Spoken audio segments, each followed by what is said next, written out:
আল্লাহু আল্লাহু তুমি মাটির আদমকে প্রথম সৃষ্টি করিয়া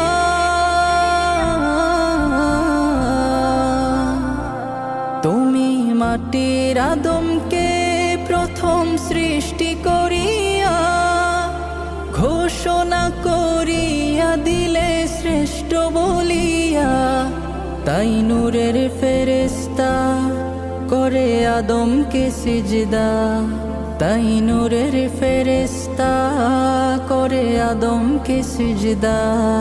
তুমি সবার চেয়ে দিলে মাটির মানুষকে সম্মান।